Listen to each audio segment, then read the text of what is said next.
नमस्कार दोस्तों, स्वागत है आपके अपने चैनल पर। आज हम बात करेंगे पापांकुशा एकादशी के महत्व, व्रत कथा और इस व्रत से मिलने वाले पुण्य के बारे में। इस साल पापांकुशा एकादशी का व्रत 13 अक्टूबर दिन रविवार को रखा जाएगा। कहते हैं, इस दिन श्री हरि विष्णु की आराधना करने और व्रत कथा सुनने से व्यक्ति द्वारा किए गए पापों का नाश होता है। पापांकुशा एकादशी नाम से ही इसके महत्व का पता चलता है।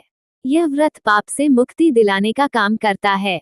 मान्यता है कि पापांकुशा एकादशी का व्रत रखने से व्यक्ति के जीवन भर में किए गए पापों का नाश होता है और शुभ फलों की प्राप्ति होती है।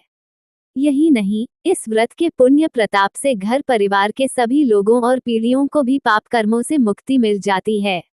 अश्विन मास के शुक्ल पक्ष की एकादशी तिथि के दिन को पापांकुशा एकादशी का व्रत रखा जाता है। इस साल पापांकुशा एकादशी का व्रत 13 अक्टूबर दिन रविवार को है। ऐसे में इस दिन पूजा करने के दौरान व्रत कथा सुनना या पढ़ना भी अहम होता है।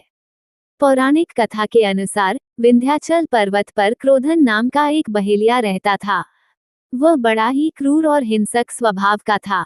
उसका सारा जीवन हिंसा, लूटपाट, मद्यपान और गलत संगति में ही बीतता था। एक दिन अचानक उसे जंगल में तपस्या करते हुए अंगिरा ऋषि मिले। उसने ऋषि से कहा, मेरा काम बहेलिया का है। इस कारण मुझे न जाने कितने ही निरीह पशु पक्षियों को मारना भी पड़ा है। मैंने अपने आज तक के जीवन में पाप कर्म ही किए हैं, इसलिए मुझे मृत्यु के बाद नर्क जाना ही मिलेगा। साथ ही उसने महर्षि से विनती करते हुए किसी ऐसे उपाय के बारे में पूछा जिसे करने से उसके सारे पाप मिट सके और मोक्ष की प्राप्ति हो सके। उसके द्वारा किए गए निवेदन पर महर्षि अंगिरा ने उसे अश्विन शुक्ल की पापांकुशा एकादशी का विधिपूर्वक व्रत करने को कहा। महर्षि अंगिरा की बताई गई विधि के अनुसार उस बहेलिये ने अश्विन माह के शुक्ल पक्ष की एकादशी के दिन पापांकुशा एकादशी का व्रत रखा। साथ ही उसने विधि पूर्वक इस दिन भगवान विष्णु की पूजा भी की। भगवान विष्णु के आशीर्वाद से बहेलिया को सारे पापों से छुटकारा मिल गया। पापांकुशा एकादशी के प्रताप से बहेलिये को मृत्यु के बाद वैकुंठ लोक मिल गया।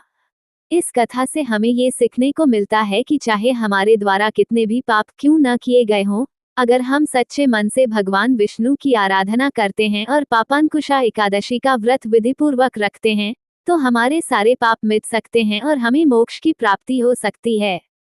तो दोस्तों, अगर आप भी पापांकुशा एकादशी का व्रत रखना चाहते हैं, तो 13 अक्टूबर को भगवान विष्णु की विधिपूर्वक पूजा करें और पापों से मुक्ति प्राप्त करें। हमें उम्मीद है कि आपको ये जानकारी पसंद आई होगी। अगर हाँ, तो हमारे चैनल को सब्सक्राइब करें और इस वीडियो को लाइक व शेयर करना न भूलें। धन्यवाद।